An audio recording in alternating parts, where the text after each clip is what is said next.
जय हिंद बच्चों। MGCI के डिजिटल प्लेटफॉर्म पे आप सभी का स्वागत है। बच्चों, लास्ट लेक्चर में हमने मैटर एंड इट्स क्लासिफिकेशन जो है वो कंप्लीट कर लिया था। आज के इस वीडियो लेक्चर में हम उसके आगे की जो कहानी है उसको देखेंगे। तो आइए इस लेक्चर को हम स्टार्ट करते हैं। तो यह है आपका मोल कंसेप्ट लेक्चर नंबर 2। मोल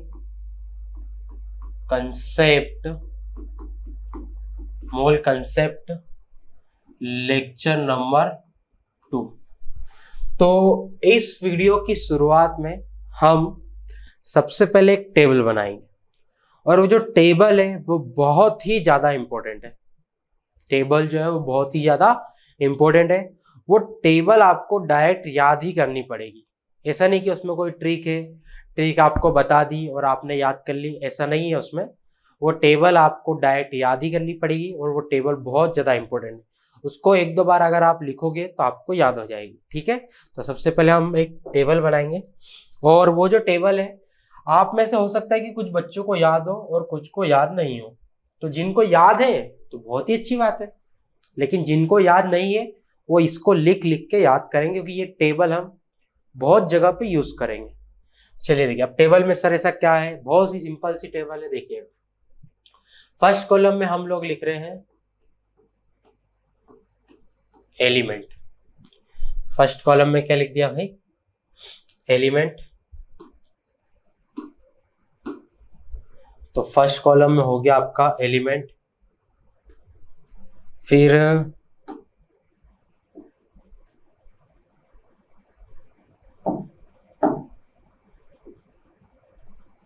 सेकेंड कॉलम में हम लिखेंगे सिंबल।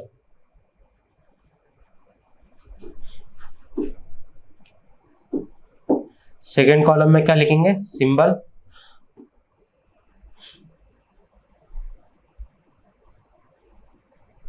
और थर्ड जो कॉलम रहेगा बेटा, इसमें हम लिखेंगे एटॉमिक नंबर। अभी मैं लिख दूंगा। और फोर्थ जो कॉलम रहेगा उसमें हम लिखेंगे एटॉमिक मास। क्या लिखेंगे? Atomic mass. देखिएगा, तो फर्स्ट कॉलम में तो हमने क्या लिख दिया? एलिमेंट। सेकेंड में हम लिखेंगे सिंबल। फिर थर्ड कॉलम में हम लिखेंगे एटॉमिक नंबर। और फोर्थ कॉलम में हम लिखेंगे एटॉमिक मास। अब समझेगा, देखिएगा, जो फर्स्ट एलिमेंट है, फर्स्ट एलिमेंट का नाम है हाइड्रोजन। फर्स्ट एलिमेंट का नाम क्या है? हाइड्रोजन। अगर हम हाइड्रोजन की बात करें तो इसका जो सिंबल है वो होता है कैपिटल एच। देखिए, हाइड्रोजन का सिंबल क्या होता है? Capital H. इसके अगर एटॉमिक नंबर की बात करें तो हाइड्रोजन का जो एटॉमिक नंबर है वो है 1 और इसका जो एटॉमिक मास है ये भी होता है 1। अब एक मजेदार और काम की लाइन बोल रहा हूं, सुनिएगा, देखिएगा, ध्यान से सुनिएगा। ठीक है, इंपॉर्टेंट लाइन है। जितना एटॉमिक नंबर है एलिमेंट का, जितना एटॉमिक नंबर है उसके पास उतने ही इलेक्ट्रॉन और उतने ही प्रोटॉन्स होते हैं। जितना एटॉमिक नंबर उतने ही इलेक्ट्रॉन और उतने ही प्रोटॉन होते हैं। तो देखिए, हाइड्रोजन का एटॉमिक नंबर कितना है? तो सर जी, हाइड्रोजन का एटॉमिक नंबर है 1। तो इसका मतलब ये हो गया सर कि हाइड्रोजन के पास एक इलेक्ट्रॉन है और एक प्रोटॉन है। देखिए, जितना एटॉमिक नंबर उतने ही इलेक्ट्रॉन होंगे और उतने ही प्रोटॉन होंगे। तो हाइड्रोजन के पास एक इलेक्ट्रॉन है और एक प्रोटॉन है। ठीक है, ये बात दिमाग में फिट करना है। क्लियर? चलिए आगे चलते हैं। सेकेंड जो एलिमेंट है वो है हीलियम। हीलियम की अगर हम बात करें तो इसका जो सिंबल है वो होगा He। अच्छा, अब एक चीज याद रखनी है कि जब हम सिंबल लिखते हैं और अगर इसमें 2 लेटर आते हैं, कितने लेटर आते हैं? 2। जैसे यहाँ पे 2 लेटर है, एक H है और एक E है, तो जो पहला लेटर है वो कैपिटल रखना है और जो दूसरा लेटर है वो स्मॉल रहेगा। ठीक है, सिंबल में अगर 2 लेटर है तो जो फर्स्ट लेटर है वो कैपिटल रहेगा और जो सेकेंड लेटर है वो स्मॉल रहेगा। तो सेकेंड एलिमेंट है हीलियम, इसका सिंबल होता है He, इसका एटॉमिक नंबर जो है ये 2 है, और इसका जो एटॉमिक मास है ये भी 2 सॉरी ये 4 होता है। एटॉमिक नंबर 2 और एटॉमिक मास जो है ये 4 होता है। नेक्स्ट देखिएगा, हीलियम के बाद हमारे पास है लिथियम। लिथियम का सिंबल होता है Li। लिथियम का एटॉमिक नंबर है 3। इसका मतलब ये हो गया कि इसके पास 3 इलेक्ट्रॉन है और 3 प्रोटॉन है। एटॉमिक मास की बात करें तो इसका जो एटॉमिक मास है ये होता है 7। नेक्स्ट 4th नंबर पे है बेरिलियम। बेरिलियम का सिंबल होता है Be। इसका एटॉमिक नंबर है 4 और एटॉमिक मास जो है ये है 9। बेरिलियम के बाद है बोरॉन। बोरॉन का symbol capital B। Atomic number जो है ये 5 और एटॉमिक मास जो है 11। मतलब देखिए बोरॉन का एटॉमिक नंबर 5 है, इसका मतलब बोरॉन के पास 5 इलेक्ट्रॉन है और 5 प्रोटॉन है। अब नेक्स्ट जो हम 3 लिखेंगे भाई वो बहुत ही ज्यादा इंपॉर्टेंट है। अगले जो 3 एलिमेंट अभी मैं लिखूंगा वो बहुत ही ज्यादा इंपॉर्टेंट है, वो आपको याद ही करने पड़ेंगे। ठीक है, वैसे तो सारे याद करने हैं, पर सबसे पहले ये जो हम अगले 3 लिखेंगे इन्हें निपटाना आपको। ठीक है, पहले वो याद कर लेगा क्योंकि वो बहुत जगह यूज होते हैं। तो 6 नंबर का जो एलिमेंट है वो है कार्बन। कौन है भाई? कार्बन। कार्बन का सिंबल होता है C। एटॉमिक नंबर 6 मतलब 6 इलेक्ट्रॉन है, 6 प्रोटॉन है और एटॉमिक मास जो है ये होता है 12। कार्बन के बाद नेक्स्ट है नाइट्रोजन। नाइट्रोजन के लिए लिखते हैं कैपिटल N और ये होता है 7 और 14। नेक्स्ट है ऑक्सीजन। ऑक्सीजन की बात करें तो इसके लिए O लिखते हैं, ये होता है 8 और 16। ऑक्सीजन के बाद है फ्लोरीन। क्या है भाई? फ्लोरीन। फ्लोरीन के लिए लिखते हैं F 9 और 19। 10th नंबर पे है नियोन। नियोन।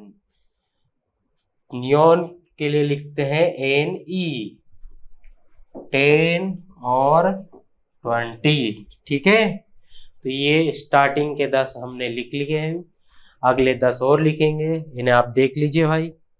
और ये आपको याद ही रखना है। एक बात जो आपको दिमाग में फिट करनी है वो ये है कि जितना एटॉमिक नंबर उतने ही इलेक्ट्रॉन उतने ही प्रोटॉन। अगर आपसे पूछा है कि बताइए नियोन के पास कितने इलेक्ट्रॉन्स होते हैं, तो आपका आंसर होना चाहिए सर 10 होते हैं। चले आगे, क्लियर है क्या? चलिए आगे चलते हैं हम लोग।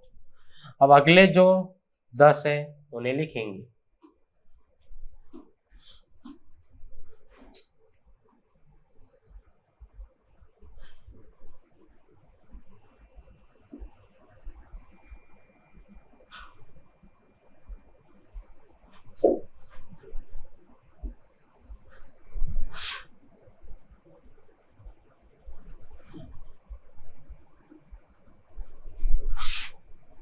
चलिए अगले 10 देखिए। नेक्स्ट 10 देखिएगा भाई। नेक्स्ट है नियोन के बाद आता है सोडियम। सोडियम का जो सिंबल है ये होता है Na। इसका एटॉमिक नंबर है 11 और एटॉमिक मास होता है 23। तो सोडियम की बात करें तो इसके पास 11 इलेक्ट्रॉन है और 11 क्या है? प्रोटॉन। नेक्स्ट एलिमेंट है मैग्नीशियम। मैग्नीशियम के लिए लिखते हैं Mg 12 और 24। मैग्नीशियम के बाद है एल्यूमिनियम। एल्यूमिनियम। एल्यूमिनियम के लिए लिखते हैं Al, ये होता है 13 और 27। एल्यूमिनियम के बाद है सिलिकॉन। कौन है? सिलिकॉन। Si ये होता है आपका 14 और 28। सिलिकॉन के बाद है फॉस्फोरस। फॉस्फोरस को लिखते हैं P से 15 और 31। फॉस्फोरस के बाद है सल्फर। सल्फर के लिए लिखते हैं S, ये होता है 16 और 32। सल्फर के बाद है क्लोरीन। क्लोरीन के लिए लिखते हैं हम Cl, ये होता है 17 और 35.5। क्लोरीन के बाद नेक्स्ट है आर्गन। आर्गन के लिए लिखते हैं Ar 1840। आर्गन के बाद आता है आपका पोटेशियम। पोटेशियम के लिए लिखते हैं हम लोग K 1939। पोटेशियम के बाद है नेक्स्ट कैल्शियम। कैल्शियम के लिए लिखते हैं हम Ca, ये होता है 20 और 40। देखिए, तो ये हमने स्टार्टिंग की जो 20 एलिमेंट है वो लिख लिए, और ये जो टेबल है ये आपको याद करनी पड़ेगी। इसमें कुछ एलिमेंट जो बहुत ही ज़्यादा इंपॉर्टेंट है और कई बार यूज होंगे, उसमें है एक तो हाइड्रोजन आता है, कार्बन है, नाइट्रोजन है, ऑक्सीजन है। तो ये जो 4 एलिमेंट अभी मैंने बोले हैं ये आप पहली फुर्सत में याद कर लेंगे, इनका सिंबल, इनका एटॉमिक नंबर और इनका एटॉमिक मास। क्लियर है कहानी? चलें आगे। ठीक है, चलिए आगे चलते हैं। तब हम आगे बढ़ रहे हैं भाई, अगला क्या टॉपिक है ये देखते हैं। चलिए आगे चल रहे हैं। अब हम पढ़ेंगे atomic number and mass number. तो सभी लोग हेडिंग लगाएंगे atomic number and mass number. Copy बनाते हुए चलना है, सुंदर लाइटिंग में सभी लोग लिखेंगे atomic number and mass number. Copy बढ़िया बनानी, एकदम सुंदर राइटिंग में। Atomic number and atomic number and mass number. देखिए, atomic number and mass number. तो सबसे पहले हम चर्चा करेंगे एटॉमिक नंबर की कि एटॉमिक नंबर क्या होता है। तो सबसे पहले हम पढ़ रहे हैं भाई एटॉमिक नंबर। एटॉमिक नंबर, अब देखिए ये जो एटॉमिक नंबर है ये बराबर होता है नंबर ऑफ प्रोटॉन्स के। देखिए, एटॉमिक नंबर किसके बराबर होता है? नंबर ऑफ प्रोटॉन्स के।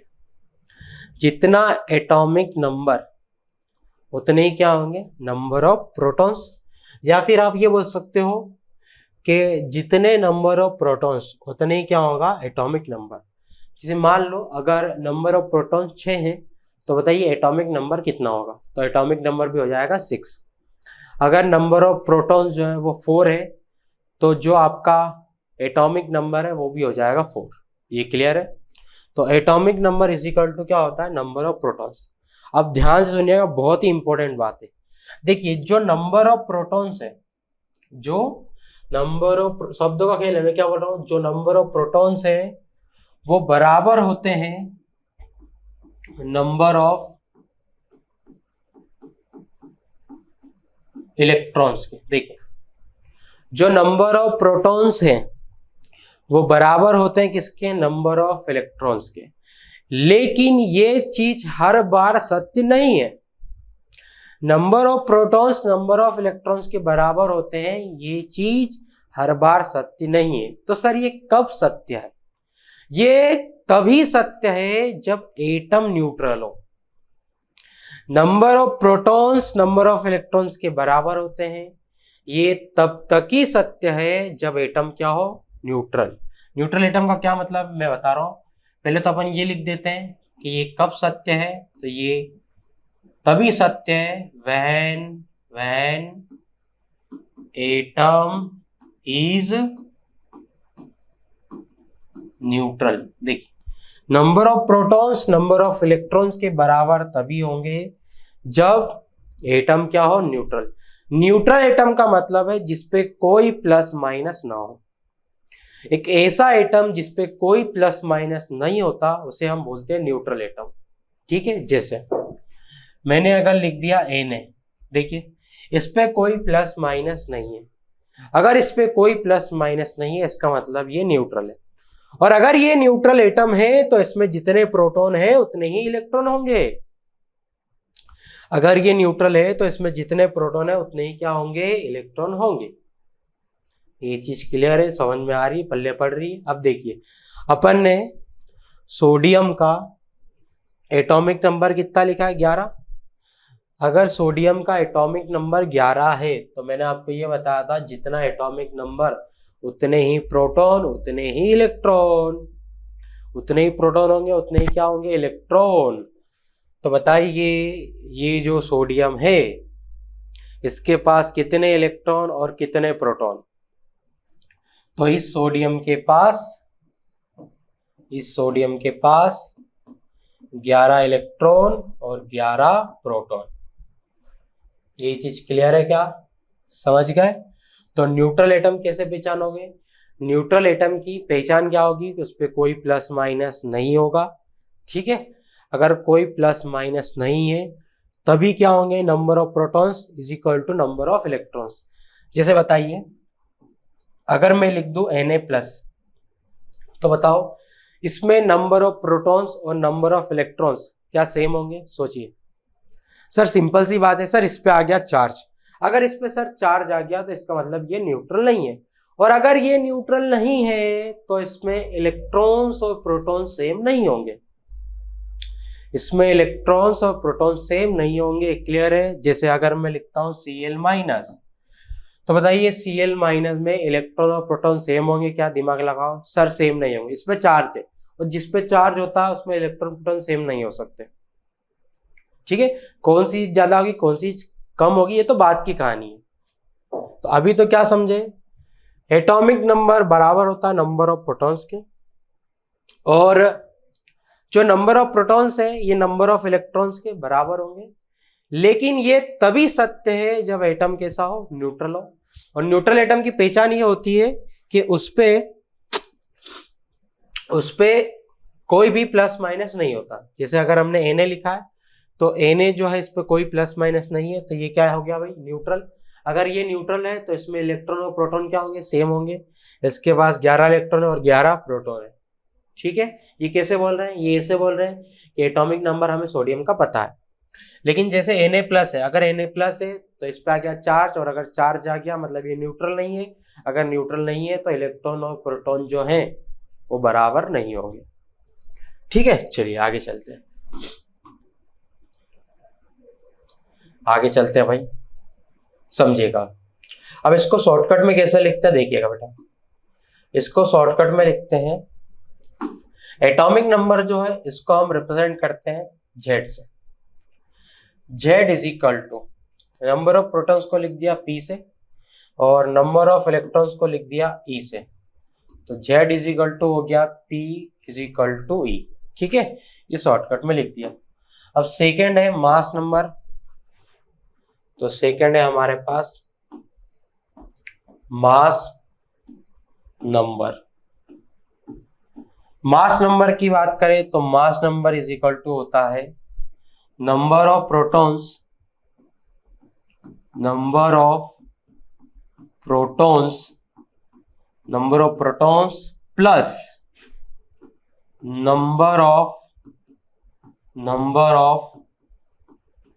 न्यूट्रॉन्स। देखिए, mass number is equal to number of protons plus number of neutrons. मतलब जो मास नंबर है ये दो चीजों का सम है, और वो दो चीजें कौन कौन सी है, number of protons plus number of neutrons. अब इसको शॉर्टकट में कैसे लिखते हैं देखिएगा, इसको शॉर्टकट में हम लिखते हैं मास नंबर को हम लिखते हैं ए से, नंबर ऑफ प्रोटॉन्स पी और नंबर ऑफ न्यूट्रॉन्स ए। तो ए इज इक्वल टू हो गया पी प्लस एन। अब थोड़ा सा अब आप अपनी बुद्धि का उपयोग करके बताइए कि यहां से अगर मुझे एन निकालना है, एन, तो एन इज इक्वल टू क्या होगा, दिमाग लगाओ। सर ये तो सिंपल सा क्वेश्चन है सर, ये तो कोई भी बता सकता है, ए माइनस पी होगा सर, ये होगा ना। एन को यहीं रखा, पी को इधर ले आया, तो एन इज इक्वल टू क्या हो गया, ए माइनस पी। अब देखिए पी जो है जेड के बराबर है, पी किसके बराबर है, पी जेड के बराबर है।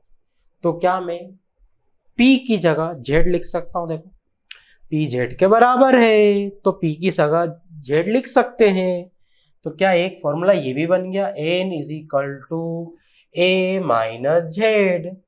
तो न्यूट्रॉन्स निकालने के दो फॉर्मूले हो गए, या तो ए माइनस पी कर दो या फिर ए माइनस जेड कर दो। क्लियर है कहानी। चले आगे फिर से देख लो, atomic number is equal to number of protons. Number of protons electrons के बराबर तभी होंगे जब एटम क्या हो, न्यूट्रल। शॉर्टकट में लिखते हैं Z is equal to P is equal to E. फिर मास नंबर जो है प्रोटॉन्स प्लस न्यूट्रॉन्स होता है, मास नंबर को ए से लिखते हैं, पी प्लस एन हो जाएगा, एन का फॉर्मूला होता है ए माइनस पी या फिर ए माइनस जेड। ठीक है, चलिए आगे चलते हैं। अब समझिएगा बहुत ही इंपॉर्टेंट बात, देखिएगा। मान लो कोई एलिमेंट है एक्स, कोई एलिमेंट क्या है एक्स, ठीक है। अगर हम बोल रहे हैं कि एक्स एलिमेंट तो कुछ भी हो सकता है, हाइड्रोजन हो सकता है, सोडियम हो सकता है, कार्बन हो सकता है, नाइट्रोजन, कुछ भी, एक्स वाई जेड, ठीक है। तो हमने कोई एलिमेंट माना एक्स। अब ये जो एक्स एलिमेंट है, सुनिएगा भाई, ये जो एक्स एलिमेंट है बहुत ही काम की बात है, ये जो एक्स एलिमेंट है इसका जो एटॉमिक नंबर है वो हम लिखते हैं पेड़ पे। अगर कोई एलिमेंट है तो उसका एटॉमिक नंबर लिखा जाता है पेड़ पे, और जो मास नंबर है वो लिखा जाता है सर पे। देखो एटॉमिक नंबर को चरणों में लिखेंगे, पेड़ पे लिखेंगे, और जो मास नंबर है उसको लिखेंगे सर पे। क्लियर। तो अगर कोई एलिमेंट है तो उसका जो एटॉमिक नंबर है जो जेड है वो पेड़ पे लिखा जाएगा, और जो मास नंबर है जो कि ए है वो सर पे लिखा जाएगा। ये चीज क्लियर। जेड क्या है, तो सर जेड है एटॉमिक नंबर, जेड है एटॉमिक नंबर, और ए क्या है, तो सर ए है आपका मास नंबर। ठीक है, इसको डब्बे में अपन पैक करेंगे। देखिए भाई, फ्रेम का कलर भी बदल देते हैं, बढ़िया खूबसूरत दिखेगी। ये है झमाझम चकाचक, ठीक है। तो याद रहेगा ना, पैर पे क्या लिखा होता है, पैर पे लिखा होता है जेड, और सर पे क्या लिखा होता है ए। ठीक है, अब नोट करके एक लाइन लिखेंगे, फिर अपन क्वेश्चन देखेंगे। चलिए नोट करके एक लाइन लिखेगा, एक लाइन लिखेंगे, नोट करके लिखेगा, proton, proton and neutron, proton and neutron are collectively, collectively मतलब एक साथ, proton and neutron are collectively known as nucleons. ये अंडरलाइन कर लो, proton and neutron are collectively known as nucleons. इसका मतलब ये हो गया कि प्रोटॉन और न्यूट्रॉन को एक साथ बोला जाता है न्यूक्लियॉन्स। प्रोटॉन और न्यूट्रॉन को एक साथ क्या बोला जाता है, न्यूक्लियॉन्स। तो अगर आपसे पूछा है नंबर ऑफ न्यूक्लियॉन्स, आपसे क्या पूछा है भाई, नंबर ऑफ न्यूक्लियॉन्स, तो जो नंबर ऑफ न्यूक्लियॉन्स है, नंबर ऑफ न्यूक्लियॉन्स जो है, नंबर ऑफ न्यूक्लियॉन्स जो है, नंबर ऑफ न्यूक्लियॉन्स या direct nucleons, number of nucleons जो है ये बराबर होते हैं ए के, और ए बराबर होता है पी प्लस एन के। देखिए अगर नंबर ऑफ न्यूक्लियॉन्स पूछे हैं तो नंबर ऑफ न्यूक्लियॉन्स जो है ये ए के बराबर होंगे, और ए जो है ये किसके बराबर होता है, पी प्लस एन के।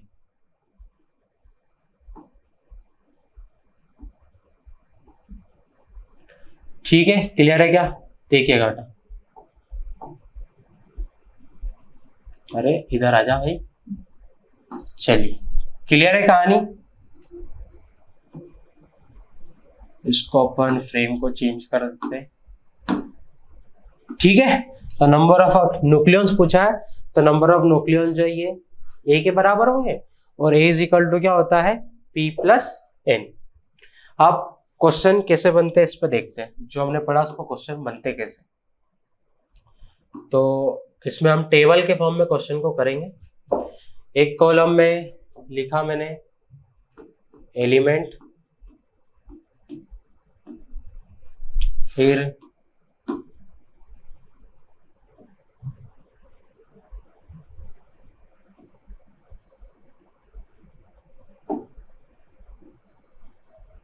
नेक्स्ट कॉलम में लिखा हमने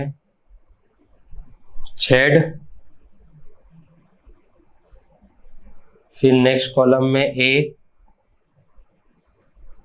फिर नेक्स्ट कॉलम में पी, नेक्स्ट कॉलम में ई, फिर नेक्स्ट कॉलम में एन, और सबसे लास्ट कॉलम में न्यूक्लियॉन्स।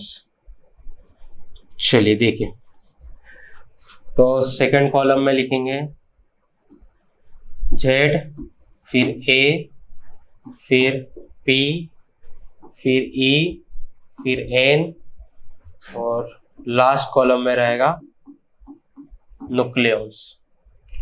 चलिए समझेगा, देखिएगा। फर्स्ट जो एलिमेंट दिया आपको वो दिया है 1H1, ऐसा लिख के दे दिया। क्या लिख के दिया भाई? 1H1। अब देखिए, अभी मैंने आपको जस्ट इसकी पिछली वाली स्लाइड में बताया कि जो पैर पे लिखा होता है वो जेड है, और जो सर पे लिखा होता है वो ए है। ठीक है, तो जेड कितना हो गया मेरा भाई? सर जी जेड हो गया इसका 1, और ए कितना हो जाएगा? ए हो जाएगा 1। ठीक है, अब पी, ई और एन कैसे निकालेंगे समझेगा। देखिए ध्यान सुनना, एक बात जो आपको दिमाग में बिठानी है वो क्या है समझेगा। जितना जेड उतना ही पी और उतना ही ई, जितना जेड उतना ही पी और उतना ही ई। ठीक है, तो अगर हम बात करें इसके, ध्यान समझेगा, जितना जेड उतना ही पी और उतना ही ई, तो जेड कितना 1, तो पी भी 1 होगा और ई भी क्या होगा? 1 होगा। ठीक है, और न्यूट्रॉन निकालना है, तो न्यूट्रॉन निकालने के लिए क्या करते हैं? ऊपर वाले में से नीचे वाले को माइनस कर दो। जेड में से, मतलब ए में से, ये ए है और ये जेड है, तो ए में से जेड को क्या कर दो? माइनस, तो न्यूट्रॉन मिल जाएंगे। तो 1 में से 1 जाएगा तो 0। न्यूक्लियॉन्स बताने हैं तो आपको बताया था कि न्यूक्लियॉन जो ए के बराबर होते हैं, ए कितना है? 1, तो न्यूक्लियॉन्स भी कितने हो जाएंगे? 1। क्लियर है? आगे चले क्या? बिल्कुल सर, आगे चलते हैं। सेकंड क्वेश्चन आपकी स्क्रीन पे ये रहा, 7 करोड़ के लिए कैल्शियम 20 और 40। बताइए जेड कितना? सोचिए, सॉल्व करने की कोशिश करिए, कॉपी पेन चलाने पड़ेंगे। ठीक है, चलिए देखिए भाई, जेड जो है सर जी हो जाएगा 20, ए हो जाएगा 40। फिर अभी सर आपने बोला कि जितना जेड है उतना ही पी और उतना ही ई, तो जेड सर 20 है तो पी हो गया 20 और ई हो गया 20। एन निकालना है, ऊपर वाले में से नीचे वाले को घटा देंगे। 40 में से 20 गया तो 20 बचा। न्यूक्लियॉन्स ए के बराबर होते हैं, तो सर ये हो गया 40। देखो आसान है, आसान है ना? बिल्कुल। चलिए आगे चलते हैं। नेक्स्ट देखिएगा, नेक्स्ट है पोटेशियम 19 39।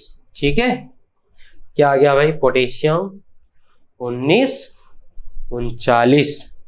ठीक है, चलिए देखिएगा, अब पोटेशियम 19 39 में क्या करेंगे समझते हैं। तो यहाँ पे जेड जो है ये हो जाएगा 19, ये हो जाएगा कितना? 39। प्रोटॉन की बात करें तो प्रोटॉन जो है ये 19 होंगे, इलेक्ट्रॉन भी कितने होंगे 19, न्यूट्रॉन निकालना, ऊपर वाले से नीचे वाले का कर दो माइनस, तो ये कितने हो जाएंगे 20 और ए कितना हो जाएगा 39। क्लियर है कहानी।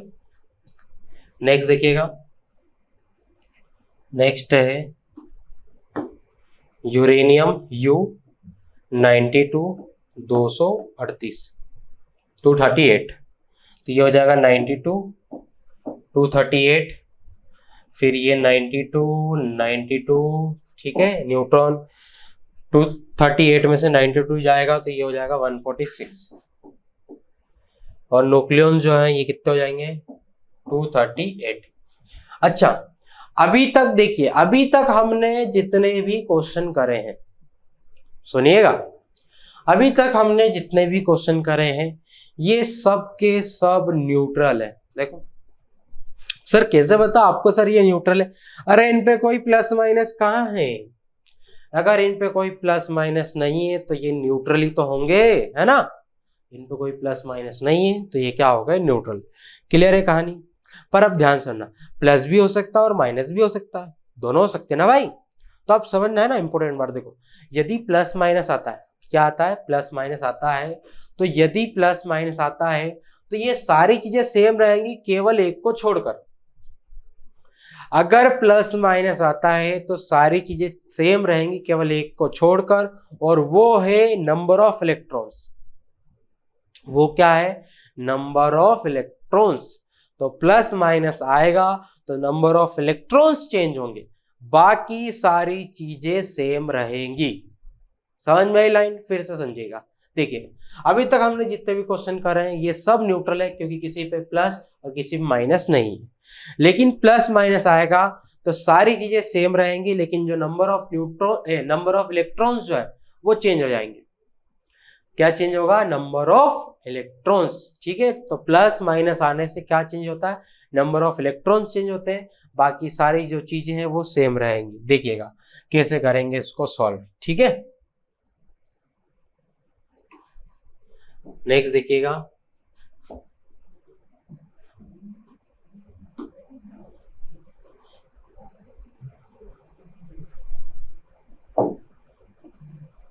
यहाँ पे हो जाएगा आपका जेड, फिर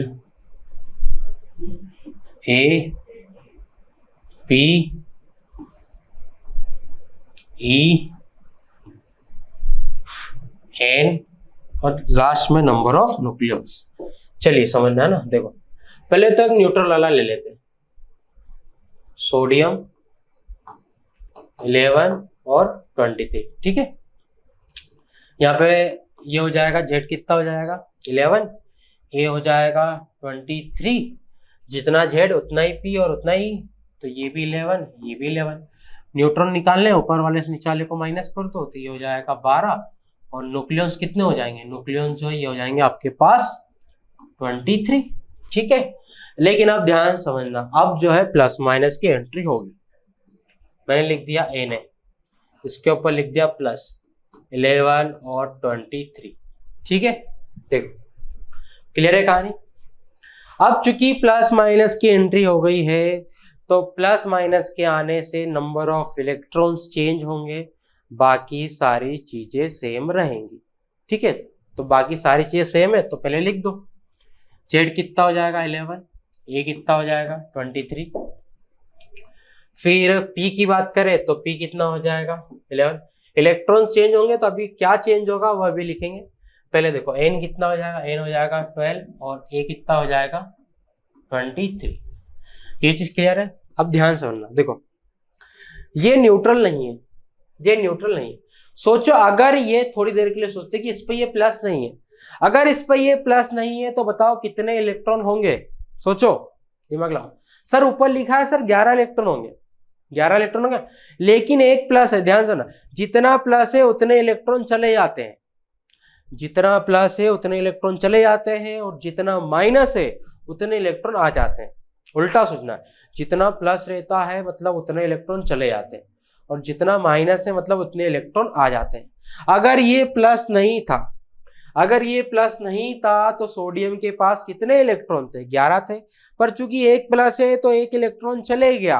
अगर एक इलेक्ट्रॉन चले गया तो बचे कितने इलेक्ट्रॉन? सर बचे 10 इलेक्ट्रॉन, 10 इलेक्ट्रॉन। तो आंसर क्या हो जाएगा? 10 इलेक्ट्रॉन आएंगे। आएंगे कि नहीं आएंगे? बिल्कुल आएंगे। पल्ले पड़ी थोड़ी बहुत। चलिए एक आपको देते हैं, ठीक है, एक आप ट्राई करिएगा। एक अब आपको दे रहे, पर हम आपको अब माइनस वाला दे रहे, थोड़ा सा लेवल बढ़ाएंगे, थोड़ा सा लेवल बढ़ाएंगे। Cl -17 और 35। चलिए सोचिए, दिमाग लगाइए, सोचो भाई क्या होगा। तो सर आपने बोला कि सर प्लस माइनस आने से सर जो इलेक्ट्रॉन है ना सर वो चेंज होते सर, बाकी तो सारी चीजें सेम रहेंगी। तो बस लिख दो, देखो सर जेड कितना हो जाएगा? सर जेड हो जाएगा सर 17, ये हो जाएगा सर 35, और फिर सर जी पी जो है ये 17 रहेगा, ठीक है। अब ये न्यूट्रल नहीं है, अगर ये न्यूट्रल नहीं है तो अगर ये न्यूट्रल नहीं है तो ध्यान से रखना क्या चीज होगा, इलेक्ट्रॉन्स बदलेंगे। कैसे बदलेंगे? देखिए अगर ये माइनस नहीं होता तो इसके पास Cl के पास, ध्यान से रखना, अगर ये माइनस नहीं होता है ना तो हम 17 लिख देते, लिखते ना 17 इलेक्ट्रॉन लिखते। अगर ये माइनस नहीं होता तो Cl के पास 17 इलेक्ट्रॉन होते, पर अगर ये माइनस आ गया है तो एक इलेक्ट्रॉन बढ़ा दो, 17 की जगह कितना कर दो? 18 कर दो सर जी, ठीक है। अब न्यूट्रन ऊपर वाले से नीचे वाले को घटा दो, तो 35 में से 17 जाएंगे तो कितना हो जाएंगे? 18, और ये कितना हो जाएगा? 35।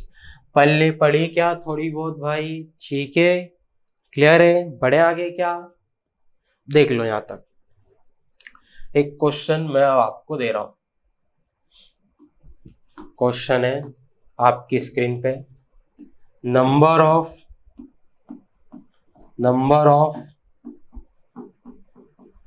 इलेक्ट्रॉन्स इन K माइनस लिखा है केवल, या तो -1 लिख दो या K माइनस लिख दो। पहला ऑप्शन है आपकी स्क्रीन पे, डिडिंग डिडिंग डिडिंग, पहला ऑप्शन है आपके पास 19, दूसरा ऑप्शन है 20, सी ऑप्शन है 18, डी ऑप्शन है नन ऑफ दिस। सोचिए, दिमाग लगाइए, K माइनस के पास कितने इलेक्ट्रॉन होंगे?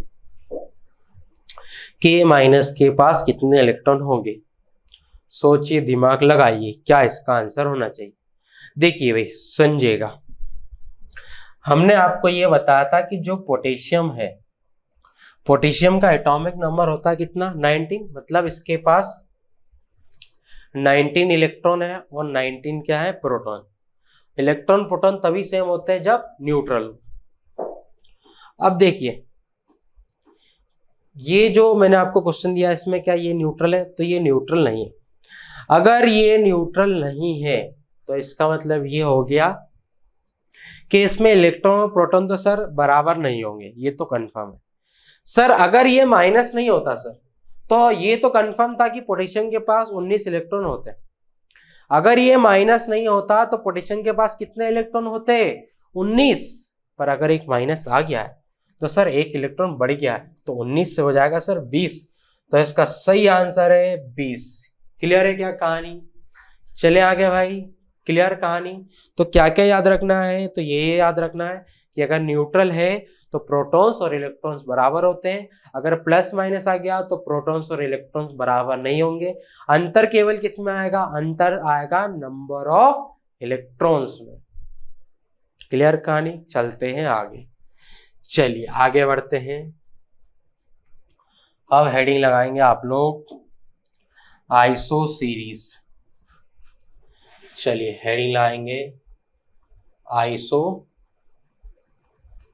सीरीज, ठीक है। आइसो सीरीज में वैसे तो कई सारी चीजें, पर यहाँ पे अभी अपन 3 चीजें पढ़ेंगे और एक जो चीज है वो अपन आगे पढ़ेंगे, ठीक है, आने वाली क्लासेस में आपको देखने को मिलेंगी। आइसो सीरीज में सबसे पहले हम पढ़ रहे हैं बेटा आइसोटोप। देखिए क्या पढ़ रहे हैं हम लोग? आइसोटोप। अब आइसोटोप क्या होते हैं समझिएगा, देखिएगा। देखिए आइसो का मतलब होता है सेम, आइसो का मतलब क्या होता है सेम, और इसमें देखो पी आ रहा है, तो पी का मतलब हो गया नंबर ऑफ प्रोटॉन्स, पी का मतलब क्या हो गया नंबर ऑफ प्रोटॉन्स। तो जो आइसोटोप है इनमें नंबर ऑफ प्रोटॉन सेम होते हैं, आइसोटोप में नंबर ऑफ प्रोटॉन जो है वो सेम होते हैं। अब देखिए मैंने आपको ये बताया है कि जेड बराबर पी बराबर ई, अगर नंबर ऑफ प्रोटॉन सेम है तो जेड भी सेम होगा और ई भी सेम होगा। मतलब जो आइसोटोप है उनमें number of proton same, number of electron same और एटॉमिक नंबर भी सेम, तीन चीजें same, number of proton same, number of electron same और एटॉमिक नंबर सेम। तो सर अलग क्या होगा? अलग होगा नंबर ऑफ न्यूट्रॉन्स और मास नंबर। अलग क्या होगा? नंबर ऑफ न्यूट्रॉन्स और मास नंबर। तो जो भी आइसोटोप है, आइसोटोप में atomic number, number of protons, number of electron same होते हैं, लेकिन मास नंबर और नंबर ऑफ न्यूट्रॉन जो है ये अलग अलग होते हैं। तो इसको हम लिख लेंगे, देखिएगा कैसे लिखना है समझिएगा। अगर हम आइसोटोप की बात करें तो आइसोटोप में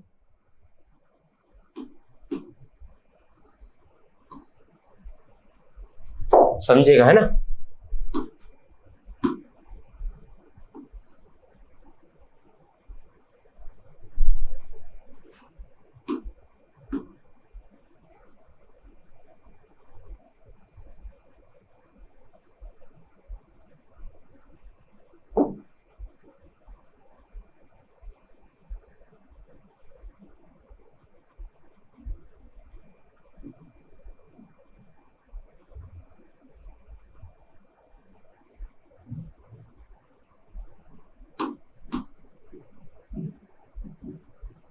चलिए देखिएगा, देखिए अगर हम बात करें एटॉमिक नंबर की, तो आइसोटोप में जो एटॉमिक नंबर है, एटॉमिक नंबर जो है ये क्या हो जाएगा, ये हो जाएगा सेम, ठीक है, एटॉमिक नंबर क्या होगा, सेम होगा। फिर अगर हम मास नंबर की बात करें, मास नंबर, तो जो मास नंबर है ये क्या होगा, ये होगा सर जी डिफरेंट। फिर नंबर ऑफ प्रोटॉन्स की बात करें तो नंबर ऑफ प्रोटॉन्स जो है ये होंगे सेम। नंबर ऑफ इलेक्ट्रॉन्स की बात करें तो नंबर ऑफ इलेक्ट्रॉन्स जो है ये भी क्या होंगे, सेम। लेकिन जो नंबर ऑफ न्यूट्रॉन्स है, number of neutrons, number of neutrons जो है ये होंगे मेरे भाई डिफरेंट। देखो नंबर ऑफ न्यूट्रॉन्स क्या होंगे, डिफरेंट। अभी हम एग्जांपल लेंगे तो आपको सारी चीजें क्लियर रहेंगी। पहले आप ये देखिए, ये क्लियर है क्या कि जो आइसोटोप होते हैं इनमें एटॉमिक नंबर सेम होता है, मास नंबर जो है डिफरेंट होता है, नंबर ऑफ प्रोटॉन्स जो है ये क्या होंगे, सेम, नंबर ऑफ इलेक्ट्रॉन जो ये सेम, लेकिन नंबर ऑफ न्यूट्रॉन जो ये क्या होंगे, डिफरेंट। ठीक है, क्लियर है। अभी एग्जांपल देखेंगे हम लोग। अब एग्जांपल क्या है वो समझेगा। देखिए इसका एग्जांपल है, इसका एग्जांपल है आइसोटोप ऑफ हाइड्रोजन। इसका एग्जांपल क्या है, आइसोटोप ऑफ हाइड्रोजन। तो इसका एग्जांपल है isotopes of hydrogen, isotope of hydrogen. देखिए अगर हम हाइड्रोजन की बात करें तो हाइड्रोजन के 3 आइसोटोप होते हैं। कितने आइसोटोप होते हैं, 3। कौन कौन से, देखिएगा। तो हाइड्रोजन के हमारे पास 3 आइसोटोप है, वो कौन कौन से हैं समझेंगे।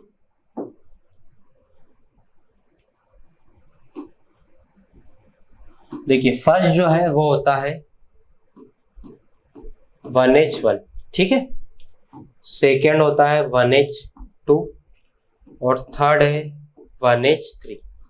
एक होता है 1H1, एक होता है 1H2 और एक होता है 1H3।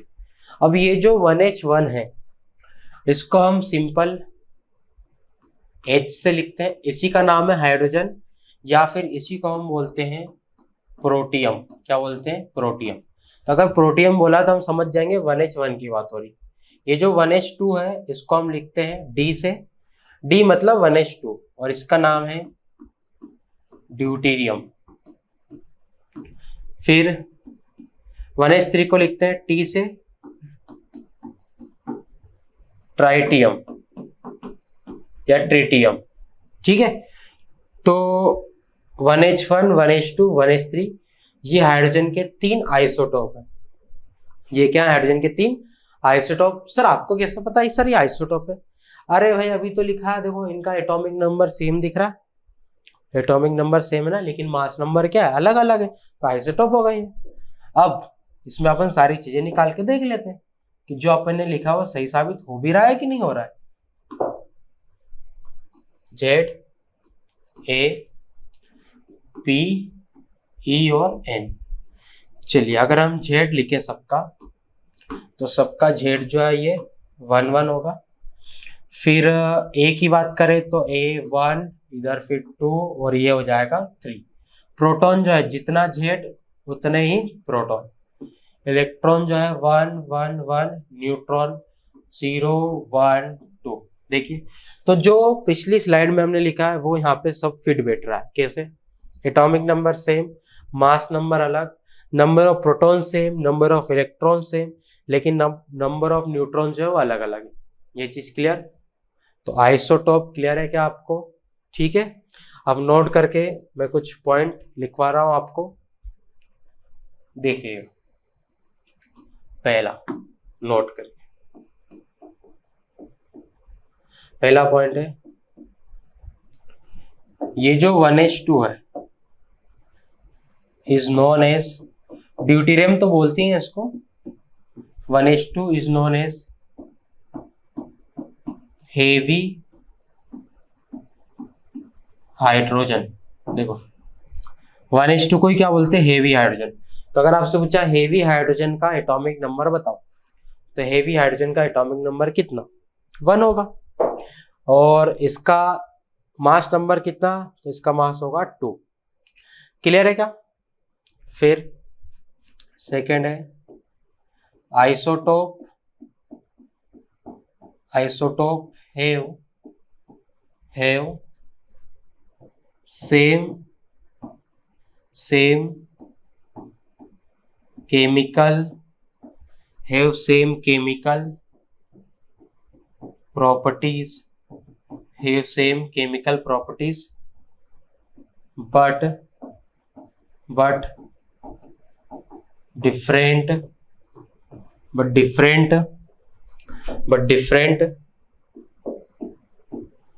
physical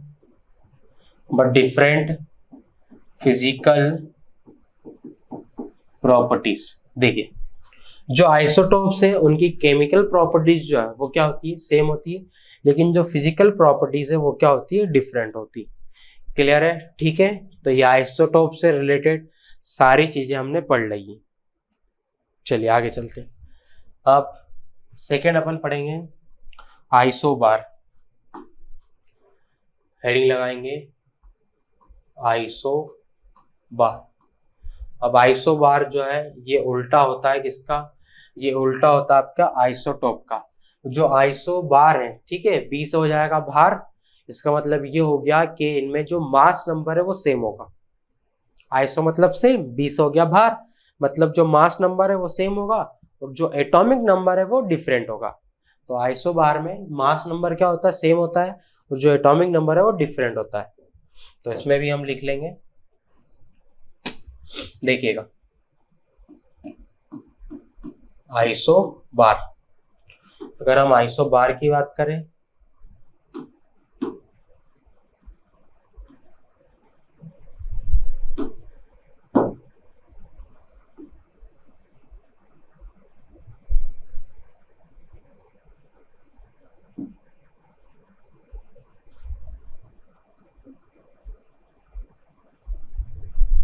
तो आइसोबार में एटॉमिक नंबर जो है ये क्या होगा, एटॉमिक नंबर जो है ये डिफरेंट होगा, लेकिन जो मास नंबर है ये सेम दिखेगा।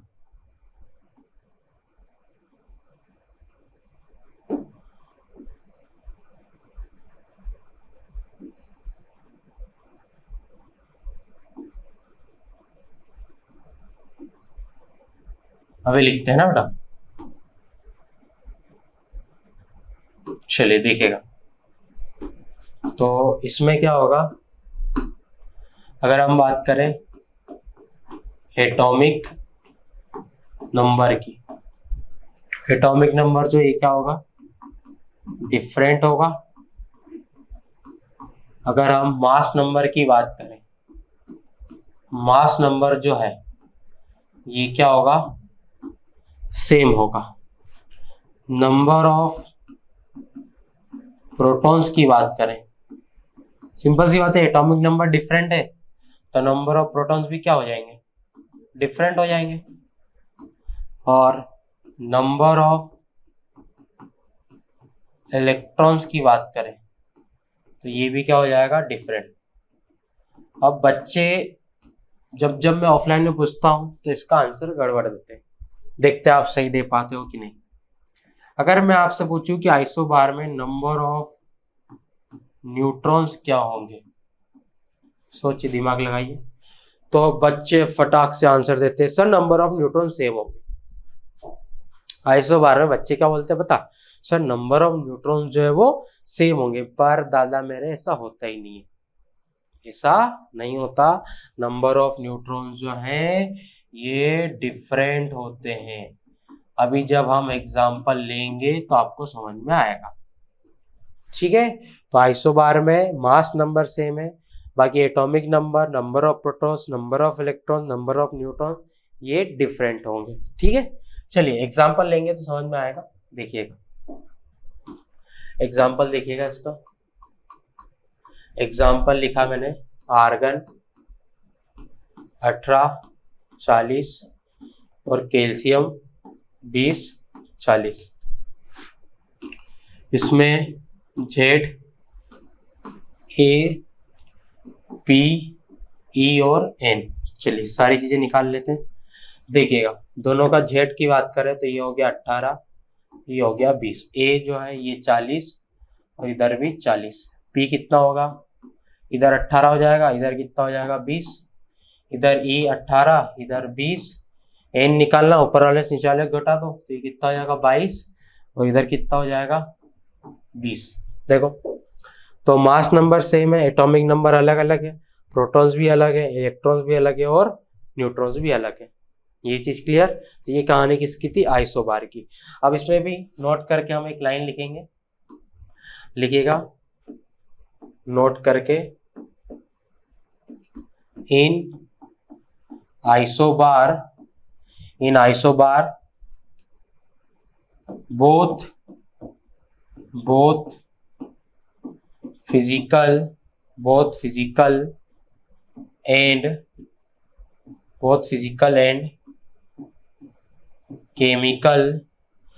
physical and chemical properties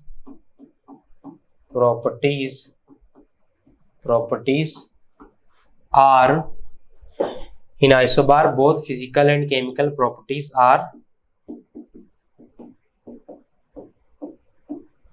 different. देखिए जो आइसोबार है उनमें फिजिकल और केमिकल प्रॉपर्टीज ये दोनों ही क्या होती है, डिफरेंट होती है।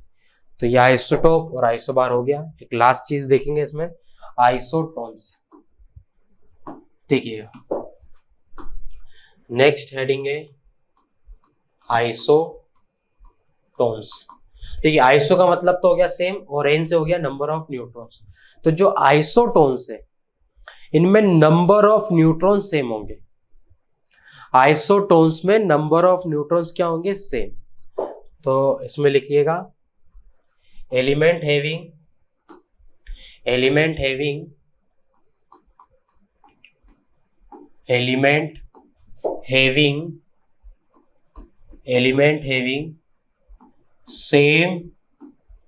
Same number of neutrons, element having same number of neutrons are isotones. Elements having same number of neutrons are isotones to each other. जिनमें नंबर ऑफ न्यूट्रॉन सेम होते हैं उनको क्या बोलते हैं? आइसोटोन्स. देखिएगा, समझिएगा, एग्जाम्पल देखिएगा. एक लिखा मैंने पोटेशियम 19, 39 और एक लिखा मैंने कैल्शियम 20 और 40. न्यूट्रॉन्स निकालेंगे, बाकी चीजें नहीं निकाल. न्यूट्रॉन निकालना, ऊपर वाले से नीचे वाले को माइनस करो, इसमें 20 आएगा. इसमें भी ऊपर वाले से नीचे वाले को माइनस करोगे तो 20 आएगा. तो इन दोनों में नंबर ऑफ न्यूट्रॉन सेम है. और अगर नंबर ऑफ न्यूट्रॉन सेम है तो ये क्या हो जाएंगे? ये हो जाएंगे एक दूसरे के आइसोटोन्स. क्लियर है कहानी? तो आज के लेक्चर को हम यहीं पर खत्म करते हैं. इसके आगे की कहानी हम देखेंगे कल. तब तक के लिए आप सभी को जय हिंद.